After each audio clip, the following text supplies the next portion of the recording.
अस्सलाम वालेकुम, कैसे हैं आप सब? उम्मीद है खैरियत से होंगे।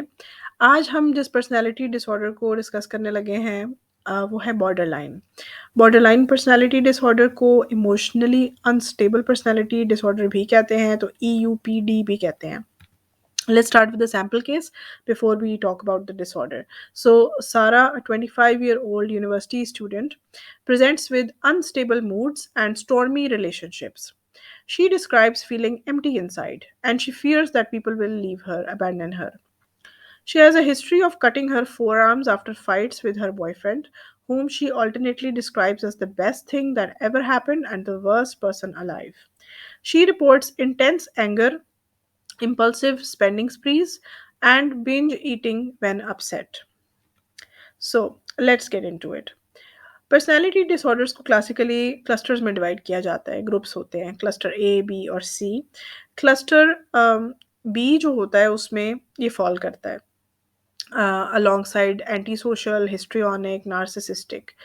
तो इसमें जो बॉर्डरलाइन पर्सनैलिटी है, वैसे इसको इमोशनली अनस्टेबल भी कहते हैं, लेकिन मैं through out the course of this video borderline personality बोलूँगी। सो आप दोनों चीज़ों को समझिएगा, इस एक ही मतलब कंडीशन के दो नाम हैं। एनीवे anyway, लोग थोड़ा-सा स्टिग्मेटाइज़्ड फ़ील करते हैं बॉर्डर लाइन के लेबल से, तो अब ये थोड़ा-सा न्यूट्रल साउंडिंग काइंड ऑफ नाम आ गया है। ज़्यादा रीसेंट अपडेट यही है कि इसका ये नाम है, इमोशनली अनस्टेबल। एनीवे खैर, तो इनका ये है कि मेन फीचर परवेसिव इंस्टेबिलिटी है in their relationships, their self image and their mood. Impulsivity होती है और सेल्फ डिस्ट्रक्टिव बिहेवियर इसका बहुत इंपॉर्टेंट पॉइंट है। बॉर्डरलाइन नाम क्यों है? बॉर्डरलाइन इसलिए नाम है क्योंकि इट्स काइंड ऑफ पेशेंट की जो कंडीशन होती है ना, वो काइंड ऑफ न्यूरोसिस और साइकोसिस के दरमियान उसके बॉर्डर पे होती है। इस तरह से समझा जाता है इसको। इसलिए इसका नाम बॉर्डरलाइन पर्सनैलिटी रखा गया था। एपिडेमियोलॉजी की बात करें तो तकरीबन 1 to 2% of the general population के अंदर इनकी प्रेवलेंस है। लाइफ टाइम प्रेवलेंस 6% है। 75% इनमें से औरतें होती हैं। साथ comorbid depression, anxiety, substance use और ईटिंग डिसऑर्डर्स भी देखे गए हैं। There is a very high risk of self harm and suicide attempts, up to 10% complete suicide. अगर इस पे यूजुअली जब एमसीक्यूज़ आते हैं ना, तो ये एक बड़ा कॉमनली टेस्टेड पॉइंट है कि सेल्फ हार्म जो है वो किस पर्सनैलिटी डिसऑर्डर में बहुत हाई है, तो ये उसका आंसर है बॉर्डर लाइन। तो इसको आप ज़रूर नोट करिएगा। इटियोलॉजी पे बात करते हैं तो जेनेटिक एक इसका प्रीडिस्पोजिशन भी है। It's 5 times more common in first degree relatives. Childhood trauma, abuse is common, physical, emotional, sexual हर तरह का अब्यूज़ इनकी हिस्ट्री में पाया जा सकता है। Early environmental experiences like a child constantly being threatened with abandonment can grow up to fear separation.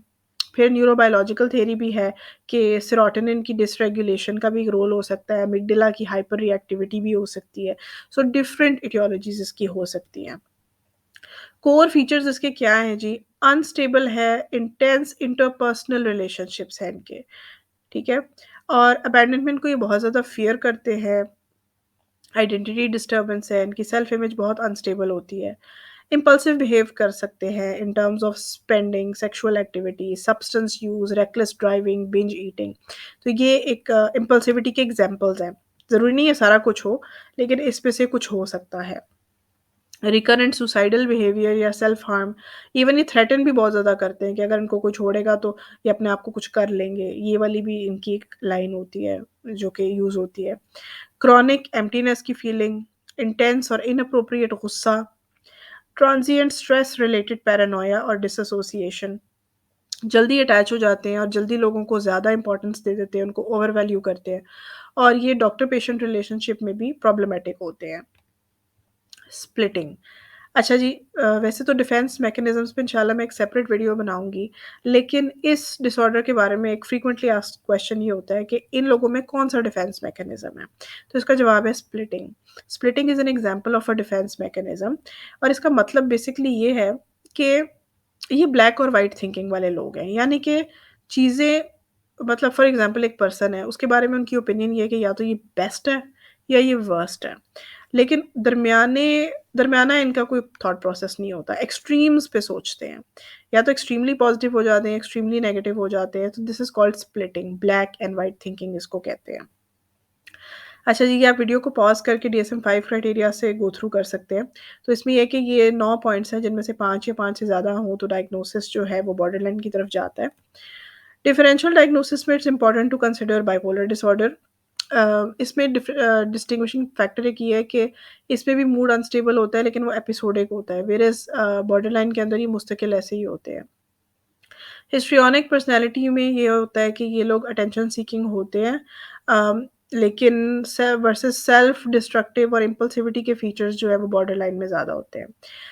Anti social personality disorder में इम्पल्सिविटी होती है, दे लैक एम्पैथी, लेकिन बीपीटी जो होते हैं इनके इंटेंस इमोशंस होते हैं, गिल्ट होता है, फियर ऑफ अबैंडनमेंट होती है। कॉम्प्लेक्स पीटीएसडी भी एक डिफरेंशियल हो सकता है, it overlaps but trauma is the main central distinguishing point. Schizophrenia भी एक डिफरेंशियल हो सकता है, हाउएवर ऑफ कोर्स इसमें साइकोसिस का एलिमेंट नहीं होता।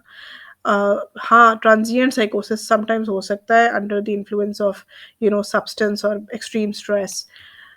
क्लिनिकल कोर्स, अच्छा जी, क्लिनिकल कोर्स जैसे कि पर्सनैलिटी डिसऑर्डर्स का एक प्री रिक्विजिट भी होता है कि ये जो भी इनका पर्सनैलिटी का पैटर्न है वो अर्ली एडल्टहुड से इस्टेब्लिश हो जाना चाहिए। तो इसका ऑनसेट जो है वो अर्ली एडल्टहुड से होता है।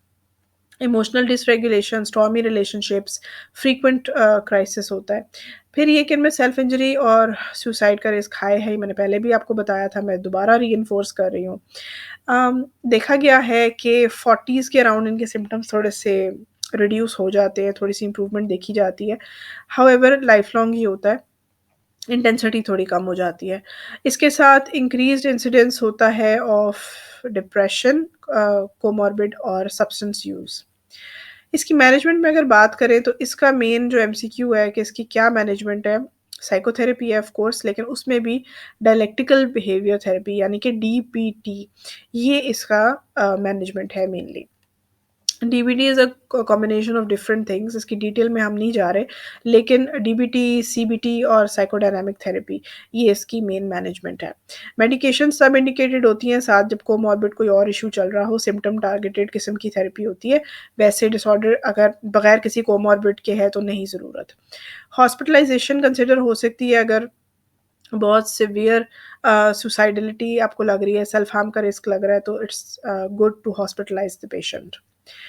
अच्छा, ये उसके ट्रीटमेंट के ऊपर मैंने थोड़ा-सा एक स्लाइड डाली थी आपके कॉन्सेप्ट्स के लिए, कि ट्रीटमेंट इसका बहुत लेंथी और कॉम्प्लेक्स होता है। DBT is the treatment of choice. उसके अलावा ये कुछ हैं psychotherapies, MBT mentalization based therapy, TFT transference focus therapy और एसएफटी स्कीमा फोकस थेरेपी। ये इनकी डिस्क्रिप्शंस हैं, आप इनको गो थ्रू कर सकते हैं। तो ये समटाइम्स टेस्ट हो जाते हैं एग्ज़ाम्स में। So let's summarise, key points क्या हैं जी? बॉर्डरलाइन पर्सनैलिटी जो होती है वो instability of mood, self image और रिलेशनशिप्स होते हैं। अबैंडनमेंट को इसको फ़ियर करते हैं और सेल्फ हार्म इसका हॉलमार्क है। DBT is evidence based treatment, high suicide risk होता है इसलिए they must be monitored closely. This is a learning aid, if it's helpful for you, you can go through it and screenshot this. If you like this video, please like, comment, share, and subscribe to my channel and follow me on Instagram and Facebook. And I'll be back with more videos. Allah Hafiz.